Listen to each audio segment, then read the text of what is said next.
Welcome to The Explainer. Today, we're doing something absolutely incredible. We are diving deep into the mind of a central character in human history, someone whose very name is basically a synonym for brilliance. We aren't just going to look at his art today, we're going to systematically dissect his mind. We're talking, of course, about the ultimate polymath of the High Renaissance, Leonardo da Vinci. I am so thrilled to guide you through this because honestly, this man's life is the ultimate proof that human potential is vastly larger than we usually dare to imagine. Let's get right into it. To really wrap our heads around the monumental scale of his modern legacy, let's start with a number. Back in 2017, a painting attributed to Leonardo, the Salvator Mundi, went up for auction, and it sold for a staggering $450.3 million. Let that sink in for a second. $450.3 million. It set a completely new, shatter-the-glass ceiling record for the most expensive painting ever sold at public auction.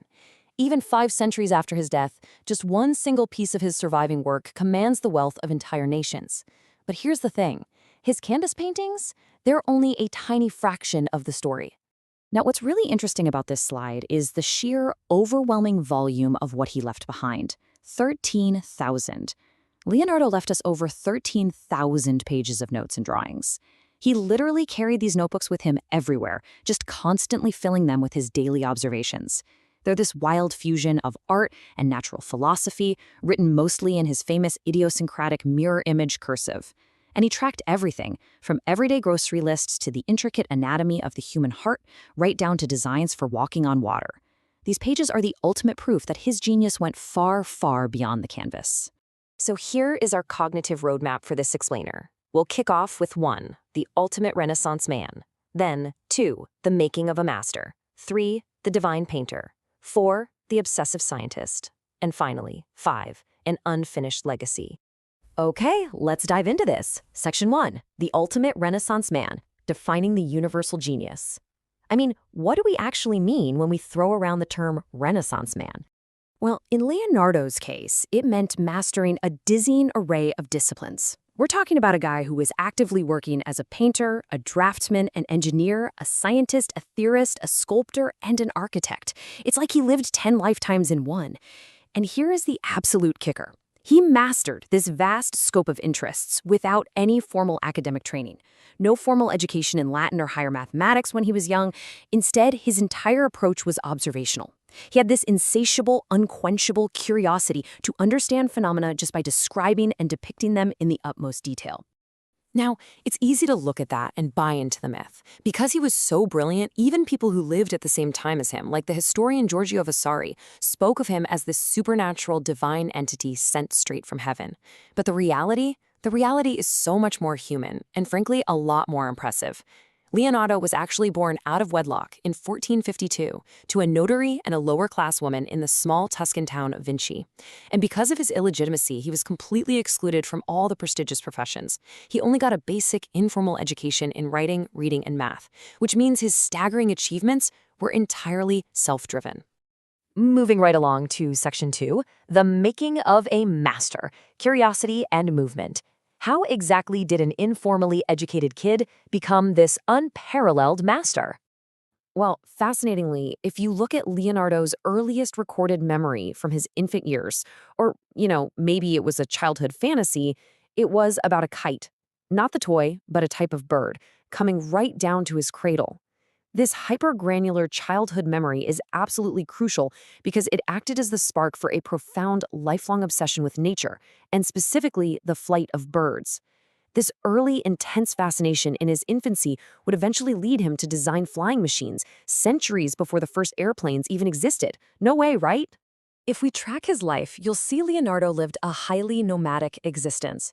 He started with a pivotal apprenticeship in Verrocchio's bustling workshop in Florence in the 1460s, then decades serving the Duke of Milan, bouncing back to Florence, down to Rome under the Pope, and finally ending up in France. He lived in a highly volatile, war-torn Italy. But, and this is key, this constant movement across different courts actually forced his adaptable genius to evolve. He was constantly reinventing himself.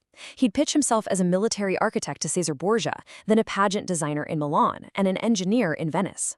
And man, even as a young guy, his skills were just undeniable. There is this wonderful anecdote from his early years. A local peasant asked Leonardo's father to have a round wooden shield painted. So the young Leonardo, totally inspired by the myth of Medusa, painted a fire-spitting monster on it, and it was so breathtakingly terrifying, so realistic, that his father actually secretly bought the peasant a different shield, and then turned around and sold Leonardo's masterpiece to a Florentine art dealer for 100 ducats. It perfectly showcases his early, terrifying mastery of realism. Which brings us nicely to Section 3, the Divine Painter, where art meets reality. Let's look at exactly how his intensely scientific brain completely elevated his paintbrushes. By the 1490s, people were already calling him a divine painter. And his work is so unique because he wasn't just painting what a human looks like on the outside. He utilized his deep, deep knowledge of anatomy, botany, and geology.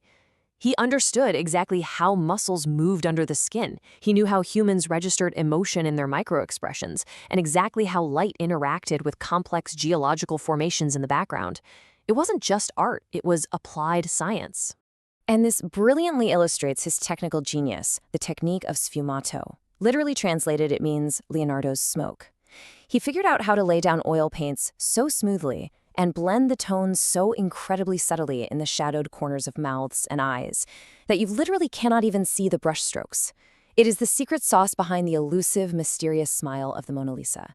Sfumato acts as the absolute perfect bridge between his artistic mastery and his rigorous scientific study of optics. He painted the world exactly as the human eye actually perceives it, without any hard, harsh lines. Let's pivot hard now into Section 4, the obsessive scientist, fusing art and natural philosophy. Because for Leonardo, there was absolutely no dividing line between the two. His approach to anatomy wasn't just a side hobby. It was intensely hands-on and core to his worldview. He got permission to dissect human corpses at hospitals in Florence, Milan, and Rome. He created over 240 detailed topographical anatomical drawings. But he went so much further than just drawing bones, folks. He practically prefigured modern biomechanics. He actually created models of the brain's cerebral ventricles by injecting them with melted wax, and he built a glass aorta, pumping water and grass seeds through it just so he could physically observe the flow patterns of blood through the heart valves. I mean, that is mind-blowing empirical science for the 1500s. And his sheer volume of inventions? It's almost overwhelming, in a good way. We're talking rapid-fire brilliance here. He conceptualized an ornithopter, a helical rotor that's basically a helicopter, and a parachute. For the military, he's sketching out armored fighting vehicles and a steam cannon. And while sure, his massive war machines were mostly conceptual, some of his smaller manufacturing designs, like an automated bobbin winder, actually entered the real world of manufacturing completely unheralded. He just had this unparalleled, unique ability to combine existing mechanics into revolutionary new concepts. So the crucial point is that his science was relentlessly driven by observation over pure theory. A great example of this is perpetual motion. Back then, tons of theorists believed it was possible. Leonardo studied it, he observed it, and he correctly concluded, nope, it's impossible.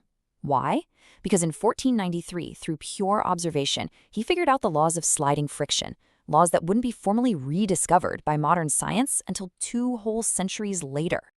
And that brings us to our final chapter, Section 5, an unfinished legacy, the human behind the genius.